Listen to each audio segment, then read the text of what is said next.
Tercihler bugün itibariyle başlıyor. 1 Ağustos ile 13 Ağustos arasında öğrenciler üniversitede istedikleri bölüme yerleşebilmek için bir süreç geçirecekler.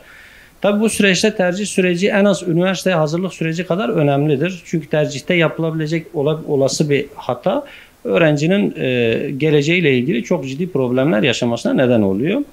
Tercihlerde nelere dikkat etmek gerekiyor? Öncelikle ÖSYM malumunuzdur bir kılavuz yayınladı. Bu kılavuzda işte yeni açılan bölümler, kontenjanı eksilen bölümlerin tamamı aslında o kılavuzda yer alıyor. Öğrenci tercihini yaparken bu kılavuzu iyi bir şekilde incelemesi gerekiyor öncelikli olarak. Kılavuz incelenmesi öyle hani kısa sürede aslında olabilecek bir olay değildir. Bunu bir zamana, ayın 13'üne kadar dikkatli bir şekilde araştırma yapmak gerekiyor. Tercihler yapılırken öğrenciler özellikle istedikleri bölümü öncelikli bir şekilde tercih etmeleri gerekiyor. Tabii 24 tercih olacak. Bu tercihler içerisinden zaten biri gelirse şayet. Dolayısıyla tercihlerde öğrenci sadece gelebilecek yerlerden ziyade aslında istediği yerleri ilk sıralara yazması gerekiyor. Yani biz tercihleri aslında 3 parçaya, 24 tercihi 3 parçaya bölüyoruz. İlk 8'lik kısımda öğrenci istediği ama gelmesi muhtemel olmayan yerleri yazmasını istiyoruz. Daha sonraki tercih sıralamasındaki daha sonraki 8'lik yani orta bölümde öğrenci gelme ihtimali daha yüksek olan yerleri yazmasını istiyoruz. Son 8'lik kısımda ise öğrenci kesin bir şekilde yerleşebileceği yerleri yazmasını istiyoruz. Tercih sürecinin önemli kılan noktalardan biri de aslında insanlar tercih yaparken, öğrenciler tercih yaparken bazı kısımları göz ardı ediyorlar. Mesela gidilecek şehir aslında tercih için çok önemlidir. Yani barınma imkanının olması, işte şehrin yaşam kalitesi yani maddi anlamda öğrencinin o şehirde ne şekilde devam edebileceği ile ilgili araştırmalar yapılması gerekiyor. Hatta ulaşım yani bulunduğumuz ilden aslında birçok yere direkt ulaşım var ama bazı yerlerde ulaşımla ilgili problemler olabiliyor. Öğrenci tercihini yaparken bunu göz önünde bulundurması gerekiyor. Öğrenci tercihini yaparken tercihler kesinlikle başarı sıralamasına göre yapılıyor. Yani puana göre yapılacak tercihlerde aslında yıldan yıla farklılık olabiliyor ve öğrenci başarı sırasına göre tercih yapması gerekiyor. Tercihleri önemli kılan diğer hususlardan biri kesinlikle gidilmeyecek yerin yazılmaması gerekiyor. Çünkü öğrenci gitmeyeceği yeri yazdığı takdirde daha sonrasında o bölüm gelir ve öğrenci gitmezse öğrencinin sonraki yıl ortaöğretim başarı puanının yarısı kırılıyor. Bu da sonraki yılda üniversiteyi kazanmayla ilgili öğrencinin çok ciddi problem yaşamasına neden oluyor. Yeni kılavuz açıklandı. Kılavuzda işte yeni açılan bölümler var, puansız bölümler var.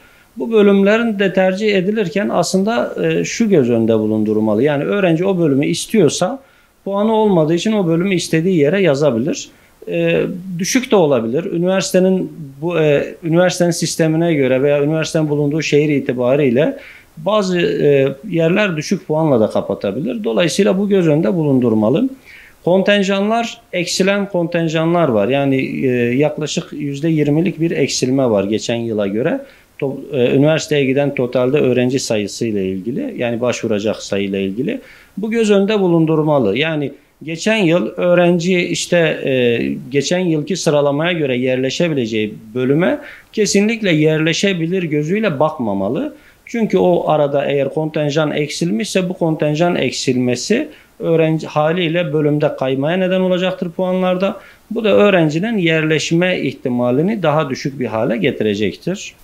Tercihlerde öğrenciler aslında bize şeyi de sık sık soruyorlar. Yani yatay geçiş ve dikey geçiş dediğimiz olayları. Onlarla ilgili de kısaca bilgi vereyim.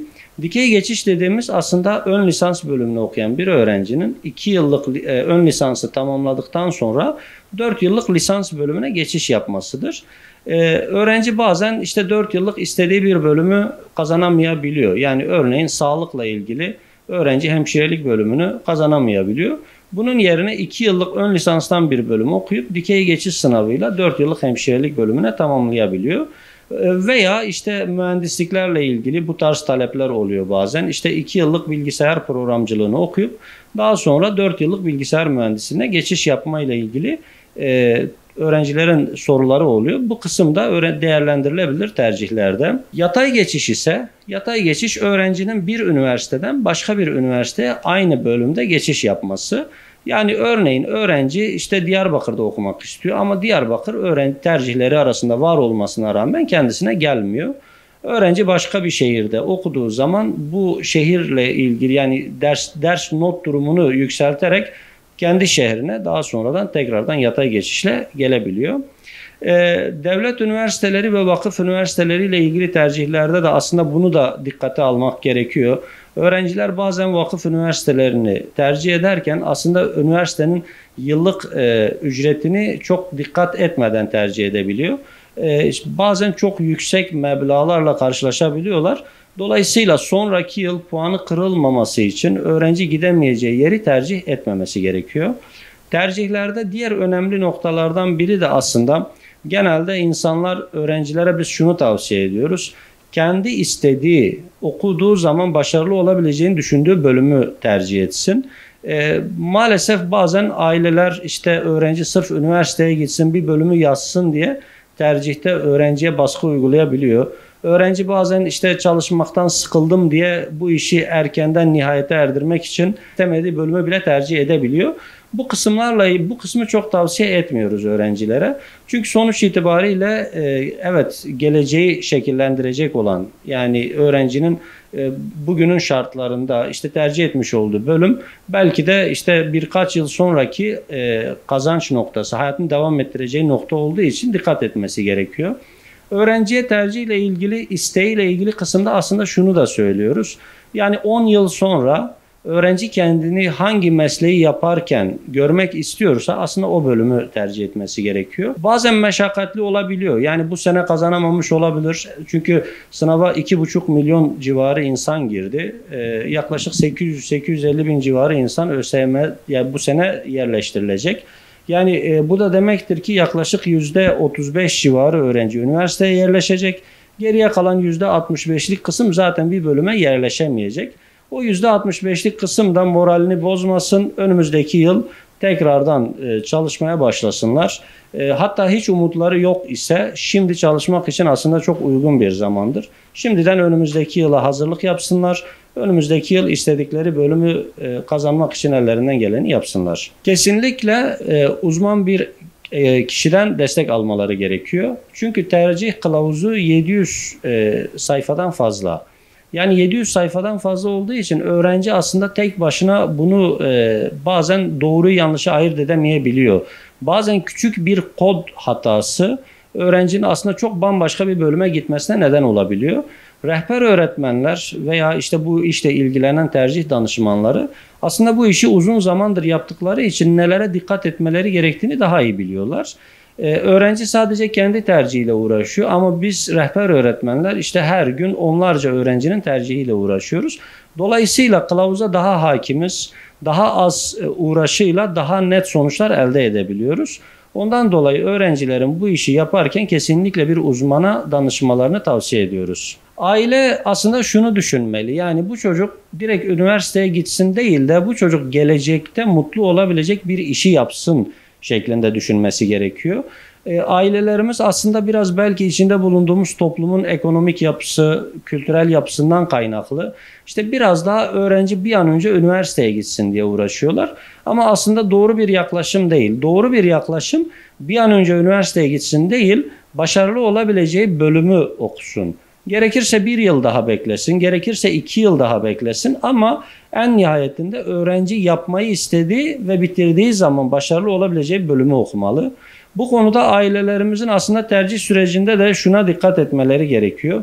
Başkalarını örnek verirken aslında hani aile genelde işte çevrede falan kesin çocuğu şu üniversite okumuş sen de oku mantığıyla yaklaşıyorlar.